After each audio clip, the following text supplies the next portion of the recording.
நானும் வந்ததுல இருந்து பாக்குறேன் இப்படியே அழுதுகிட்டு இப்படியே உட்கார்ந்திருக்கீங்களே சித்தி. பச்சை தண்ணி கூட குடிக்காம உட்கார்ந்திருக்கீங்களே. நான் வேணும் உங்களுக்கு காபி போட்டு கொண்டு வரவா சித்தி? வேணாமா ரோசா, என் மனசே ரொம்ப கஷ்டமா இருக்கு. பச்சை தண்ணி கூட என் தொண்டைக்குள்ள இறங்க மாட்டேங்குதுமா. சித்தி, மாணிக்க பண்ணது பெரிய தப்பு தான் சித்தி. அதுக்கு இப்படியே பட்டினியாவே கிடக்க முடியுமா?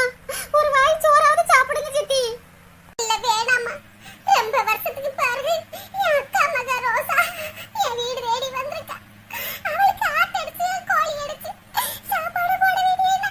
பச்சை தண்ணி கூட குடிக்காம இப்படி உட்கார வச்சுக்கிட்டு இருக்கேன். சித்தி, இவ்வளவு பெரிய கஷ்டத்துலயும் என்னைய பத்தி யோசிக்கிறீங்களா சித்தி? சாப்பாடு என்ன சித்தி சாப்பாடு? உங்க பாசமே எனக்கு முக்கியம். சித்தி, இது இது யாரு சித்தி? உங்க வீட்ல வேலை பார்க்கறவங்களா? இந்த ஏடுவட்ட கிறுக்கிட்டே, இந்த ஏடுவட்ட கிறுக்கிட்டே என் குடியை தடுத்தவா? என்ன சித்தி சொல்றீங்க? இதுதான் மாணிக்கம் கல்யாணம் பண்ண பொண்ணா? ஐயோ ஐயோ ஐயோ, என் தலையெழுத்து தலையெழுத்து. சித்தி, சித்தி தெரியாம நான் கேட்டுட்டேன் சித்தி. சாரி சித்தி. என் குடும்பத்தையே நாசம் பண்ணிட்டு ஏடுவட்ட கிறுக்கி எங்க போறா? அடுத்த சைடுல போறா அவள.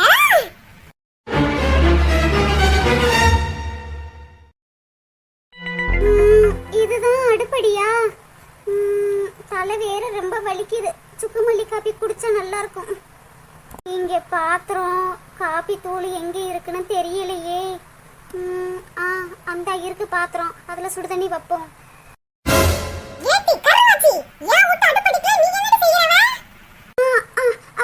அது வந்து தலைவலியா இருந்துச்சு, அதான் சுக்குமல்லி காபி போடலாமேன்னு சுட வச்சுக்கிட்டு இருக்கேன்.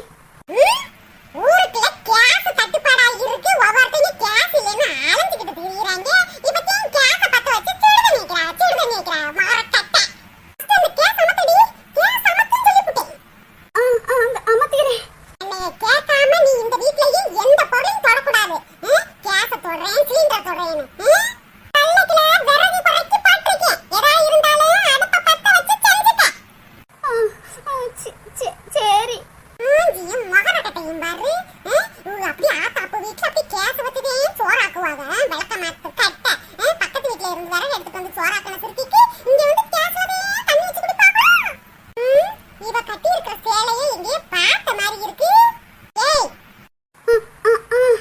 இந்த சேலை எதுடி? இந்த சேலை எது? அது வந்து மாத்திக்கிற ட்ரெஸ் இல்ல. அதான் பக்கத்து வீட்ல இருந்து ஒரு அக்கா இந்த ட்ரெஸ்ஸ கொடுத்தாங்க, அதான் போட்டிருக்கேன். நினைச்சேன் இது அந்த வசந்தி விட்டு சேலையும் சட்டையும் அத வாங்கி போட்டுட்டாளே. அவளே ஒரு பிச்சைக்கார சிரிக்கி அவகிட்ட வாங்கி போட்டுறா. ஐயோ ஐயோ, என் மான மருவாத எல்லாம் போச்சு. இந்த ஒரு சேலையும் சட்டையும் கொடுத்துட்டு 40 வீட்ல போய் கம்பட்ட அடிச்சு போவா. என் மான மரியாதை எல்லாம் போயிருச்சு. ஐயோ கடவுளே கடவுளே. போனோ கமப்பே கல்யாணம் முடிச்சு அப்படியே உன்னை தொலைச்சு விட்டுட்டாங்க. ஒரு துணிமணி கூட கொடுத்து விடலையா பிச்சைக்கார சிரிக்கிங்களா? அது வந்து ஏதாச்சும் கேட்டா பைப்ல தண்ணி திறந்து விட்ட மாதிரி கண்ணுல தண்ணி மட்டும் வந்து. ஐயோ ஐயோ, ஒழுங்க மரியாதையா கொள்ளைக்குள்ள விறகு கிடக்கு. உனக்கு தேவையானதை செஞ்சு தின்னு போறேன் போங்கிட்டு.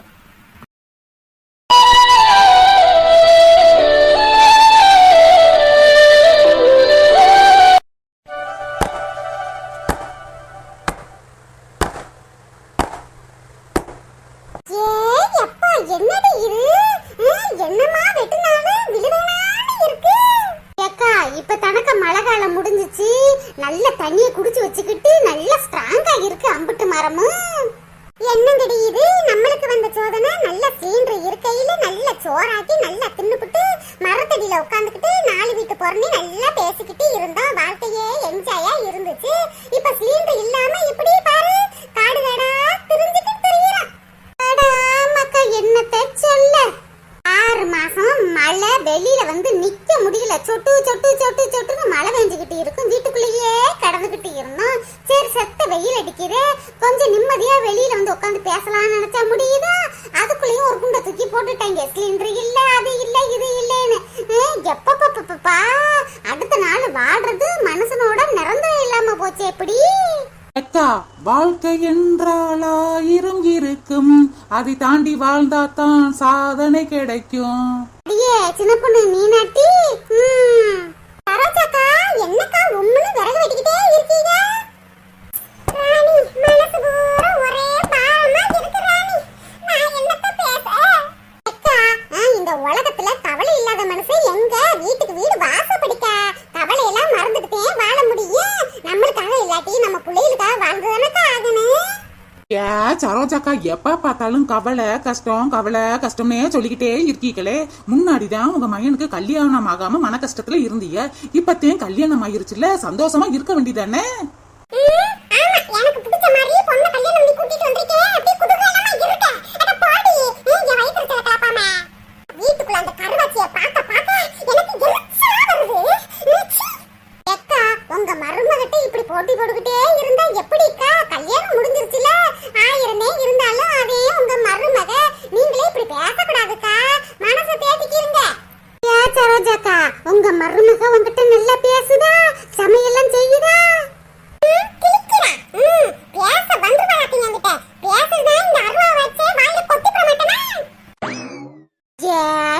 இந்த சரோஜாக்காக்கு ரொம்ப திமிருதேன்.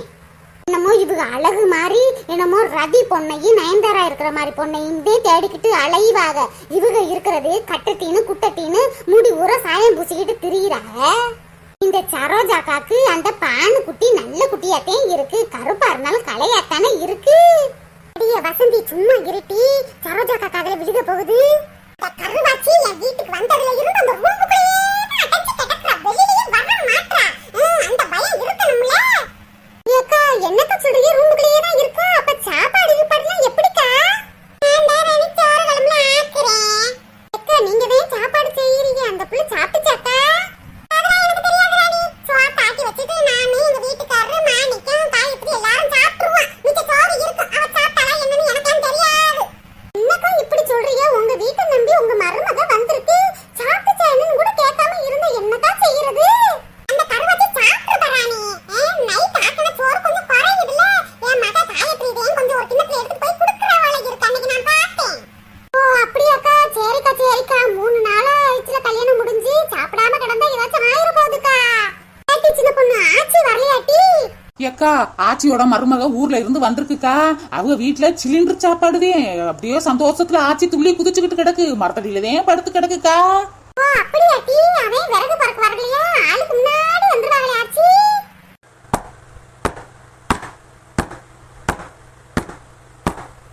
மரத்தை வெட்டி வெட்டி டயர்டா ஆயிருச்சுக்கா. வெட்டுன்னு விறக பஸ்து கட்டுவோம்க்கா. சரிடி. இப்படி காட்டுக்குள்ள நின்றுக்கிட்டு உச்சி வெயில்ல விறகு வெட்டுறது எனக்கு நேக்கிருக்குன்னு வருது. உச்சிக்குள்ள மோர் இருந்துச்சு, அதையாவது எடுத்துட்டு வந்தானா? ஏக்கா, மோரா இந்த வெயிலுக்கு நல்லா குடிச்சா குளு குளு குளுன்னு இருந்திருக்குமேக்கா. எடுத்துட்டு வந்துக்கலாம்ல. அடியே மறந்துட்டேன்டி. விறக கட்டிட்டு போகலடி. வீட்டுக்கு வா, கொஞ்சம் குடிச்சிட்டு போகலாம். சரிக்கா. ஏய் அப்பா, காட்டுக்குள்ள வந்து விறகு வெட்ட வந்ததுக்கு ஆளுக்கு ஒவ்வொரு கட்டாச்சும் கிடைச்சிச்சே. இன்னும் வெட்டலாம். ரொம்ப டயர்டா இருக்கே. தலையெல்லாம் கிறுகிறுன்னு சுத்துது. அடியே நாளைக்கு வந்து வெட்டுவோம்டி. அக்கா, விறகு வெட்ட வந்தது வந்துட்டான். ஆளுக்கு 2-3 கட்டாவது வேணாமாக்கா? இன்னும் கொஞ்ச நேரம் வெட்டுவாங்கக்கா. வசந்தி அக்கா, இது என்ன உங்க சொந்த தப்பு மாதிரில பேசிக்கிட்டு இருக்கீங்க? இது பாரஸ்டுக்கா. இன்னும் கொஞ்ச நேரத்துல பாரஸ்டுக்காரையும் வந்துருவியான். வந்து துரத்தி அடிக்கிறதுக்கா. அவன் வாரத்துக்குள்ளேயும் வீடு போய் சேர்ந்துருவான்க்கா. அப்புறம் வெட்டுன விறகெல்லாம் புடுங்கி வச்சுக்கிருவியான்.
என்னக்கா சொல்ற? நானும் சின்ன பிள்ளையில இப்படித்தாங்க சொல்லுவேன். என்னைய மாதிரியே சொல்றேன்.